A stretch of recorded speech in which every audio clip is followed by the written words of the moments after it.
Hello friends, I am Aastha. Welcome to our channel NDA buddies. और आज हम आपके लिए लेकर के आए एक बहुत ही कमाल का video, physics strategy to clear your NDA exam. Okay, इस स्ट्रैटेजी को अगर आप 60 डेज तक फॉलो करेंगे तो आपकी फिज़िक्स इसके लिए एकदम क्लियर हो जाएगी। इसके लिए आपको हमारा एक छोटा सा काम करना होगा। ये जो आपको यहाँ पर रेड बटन दिख रहा है, ओके, प्लीज़ सब्सक्राइब कीजिएगा, लाइक कीजिएगा और शेयर कीजिएगा, क्योंकि इस वीडियो को बनाने में हमने अपने दिन रात एक किए हैं। ओके, तो बिना कोई टाइम गवाए आइए हम देखते हैं अपनी फिजिक्स की स्ट्रैटेजी को, क्योंकि अब की बार एनडीए पार होगा एकदम 200%। तो आइए हम चलते हैं अपनी स्ट्रैटेजी की ओर।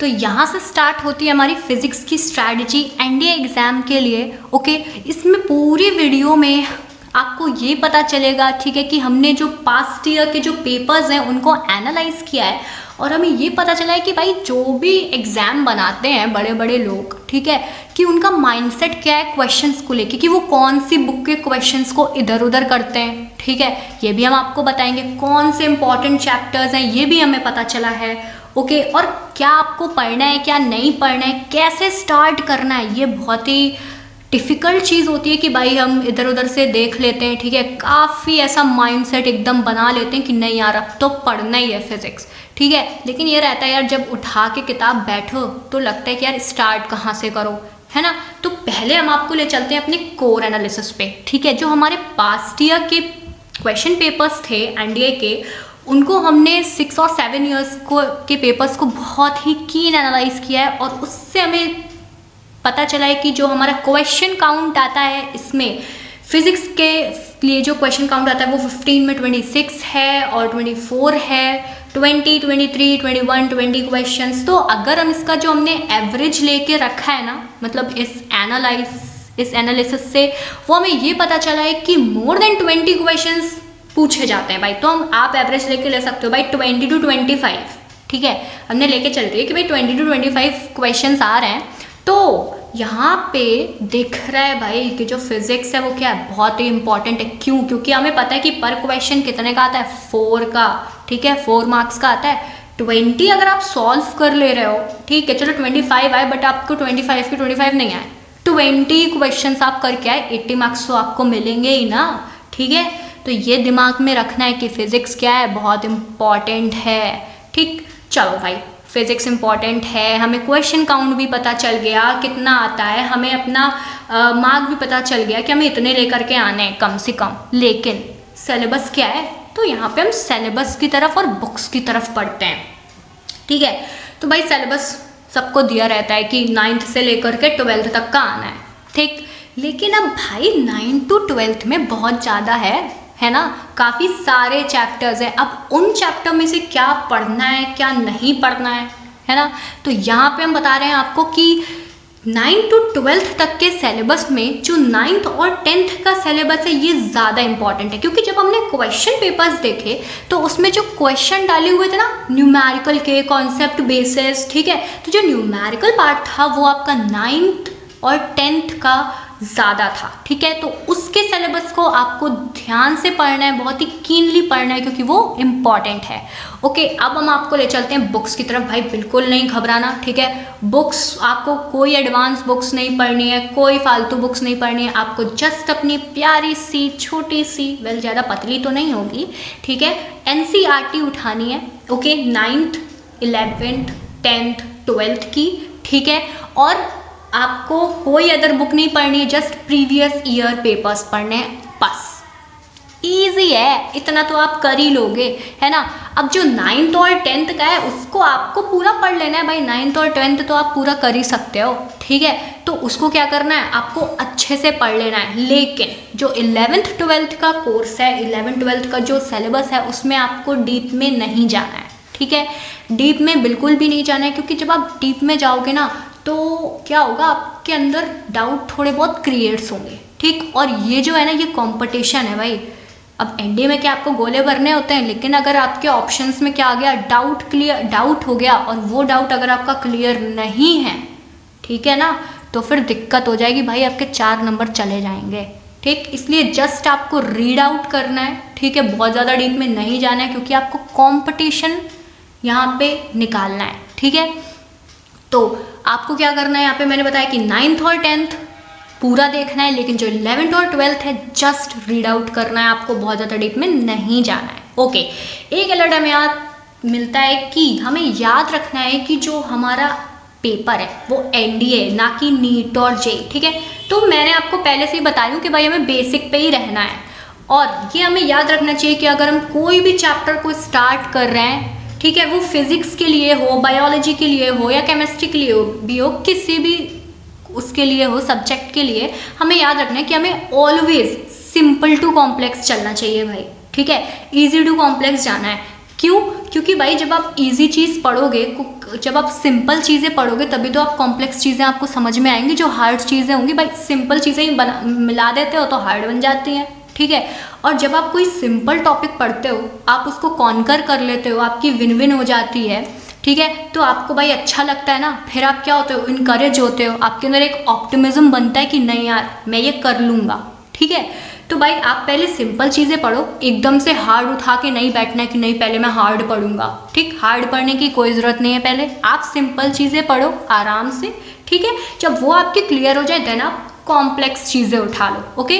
तो ये याद रखना है कि हमें कहाँ से कहाँ चलना है, ऑलवेज सिंपल टू कॉम्प्लेक्स, ठीक है। जैसे कि अगर आप मोशन के बारे में पढ़ रहे हो तो भाई आप मोशन का पहले बेसिक तो पढ़ लो, फंडामेंटल क्या होता है तो वो आपको 9th क्लास की बुक में मिल जाएगा भाई, 9 से तो स्टार्ट होता है, 6th से पढ़ लो, 7th से पढ़ लो, ठीक है। तो बट पहले आपको क्या देखना है कि भाई मोशन है क्या, ठीक, उसकी डेफिनेशन देख लो, उसके फंडामेंटल्स पूरा बेस कंप्लीट कर लो। फिर क्या करो, अपने आप को शार्पन करने के लिए भाई जो थोड़ी सी हार्ड बुक्स होती हैं, कॉम्प्लेक्स बुक्स आ गई, उनको पढ़ लो भाई, ठीक है।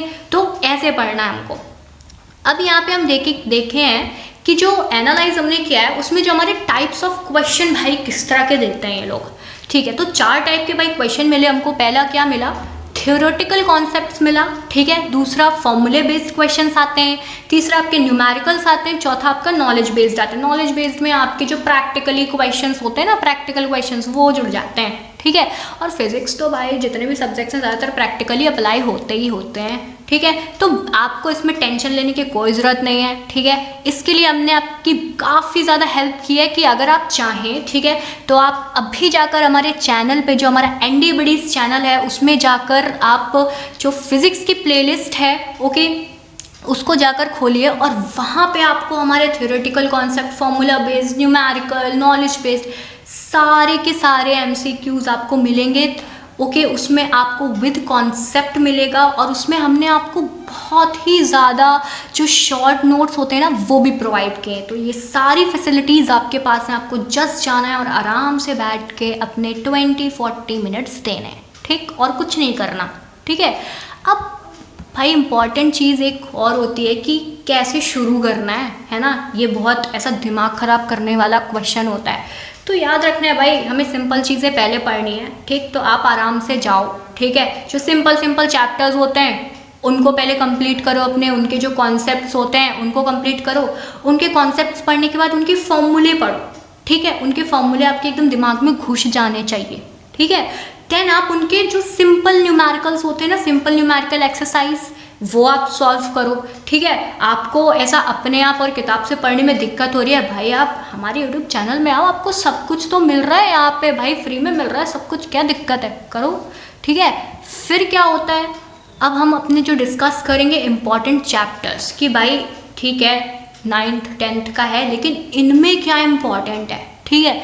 इनमें जो हमें सबसे ज़्यादा क्वेश्चंस मिले हैं वो मिले जो ग्राफ होते हैं, ठीक है। जितने भी बेसिक ग्राफ होते हैं मोशन चैप्टर के वो आपको ऐसा पढ़ने हैं, ठीक है। जो ऑप्टिक्स चैप्टर है वो काफ़ी इंपॉर्टेंट होता है, जस्ट आपको क्लास 10th का पढ़ना है, 10th से ज़्यादा आता है, ओके। 12th में जो ऑप्टिक्स है वो उतना ज़्यादा नहीं आता है, बट आपको रीड आउट करना है। आई एम नॉट सेइंग कि आपको रीड आउट नहीं करना है, ठीक है। देन आती है आपकी करंट इलेक्ट्रिसिटी, ये भी जो आपकी क्लास 10th में, ओके, जो आपका बेसिक है फंडामेंटल वो आपका क्लियर होना चाहिए, एकदम क्रिस्टल क्लियर होना चाहिए। और 12th का भी पढ़ना है बट बहुत ज़्यादा डीप में नहीं जाना है, ओके। देन आपका आता है modern physics, okay. Modern physics बहुत ही ज़्यादा इंटरेस्टिंग आपका ये यूनिट है, क्यों, और इसमें लेकिन आपको जस्ट कॉन्सेप्ट्स पढ़ने और कुछ नहीं पढ़ना है, ठीक है। नेक्स्ट, अब हमारे कुछ ये जो थे हमारे मोस्ट इम्पॉर्टेंट चैप्टर्स थे, ठीक है। अब हमारे जो इम्पॉर्टेंट चैप्टर्स हैं जिनमें हमें जस्ट अपना रिविजन करना है बार बार, ओके, उनको हमें कॉन्कर करना है। वो कौन कौन से हैं? ऑप्टिक्स है, ओके, करंट इलेक्ट्रिसिटी है, यूनिट एंड मेजरमेंट है, gravitation, modern physics. Modern physics में जो आपके फोटो इलेक्ट्रिक इफेक्ट आप पढ़ेंगे, ओके, एटम एंड न्यूक्लियाई पढ़ेंगे, सेमीकंडक्टर, इलेक्ट्रोमैग्नेटिक स्पेक्ट्रम, ठीक है। इनमें आपको बहुत ज़्यादा डीप नहीं जाना, जस्ट आपको थ्योरी पढ़ने लाइक फोटो इलेक्ट्रिक इफेक्ट होता क्या है बस, ठीक है। एटम क्या होता है, न्यूक्लियाई क्या होता है, सेमीकंडक्टर्स क्या होते हैं, ठीक है। आपको बस यही पढ़ना है, ओके। देन आपका आता है मोशन, ओके। मोशन ये इंपॉर्टेंट भी है, मोस्ट इम्पॉर्टेंट भी है, क्योंकि मोशन से आपके काफ़ी ज़्यादा न्यूमेरिकल्स और कॉन्सेप्ट बेस्ड जो क्वेश्चंस होते हैं वो बनते हैं, ओके।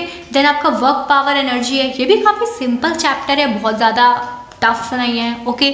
जो आपका वेव एंड ऑसिलेशंस है, इससे हमें याद रखना है कि ये हमें सिर्फ बेसिक पढ़ना है, क्योंकि इसमें टफ क्वेश्चंस भी बनते हैं, ठीक है। हमें वो नहीं देखना है, ओके। इसमें जस्ट हमें साउंड, SHM, ठीक है, और जो हमारा सिंपल पेंडुलम है जस्ट वही पढ़ना है, ओके। देन हमारा आता है thermodynamics, heat, magnetism and electrostatics, तो इसको भी जस्ट हमें नॉर्मली पढ़ना है, ओके। फिजिक्स बेसिकली हमने देखा है कि बहुत ही ज़्यादा इंटरेस्टिंग होती है, क्यों? क्योंकि हमें प्रैक्टिकली नेचर में जो हो रहा है वो दिखता है ना, ठीक है। तो इसको आराम से पढ़ो, एकदम मज़े लेकर, ठीक है। और अगेन मैं आपको याद दिला रही हूँ कि ये सारी फैसिलिटी, ठीक है, जो क्वेश्चंस की है, न्यूमेरिकल्स की है, कॉन्सेप्ट्स अगर आपको पढ़ने हैं तो आप हमारे चैनल में भी जा कर के पढ़ सकते हैं, वहाँ पे आपको बहुत ही शॉर्ट में प्रोवाइड किया गया है, ठीक है। तो अच्छे से पढ़ना है and always remember, don't worry, it's very easy, okay. Chill होके पढ़ना है। तो यहाँ से जो हमारा जो स्ट्रैटेजी थी वो फिज़िक्स की वो कंप्लीट होती है, ओके। हमें बस इतनी चीज़ें याद रखनी है, और अगर ये आपको पसंद आया हो तो please like, subscribe and share. Thank you.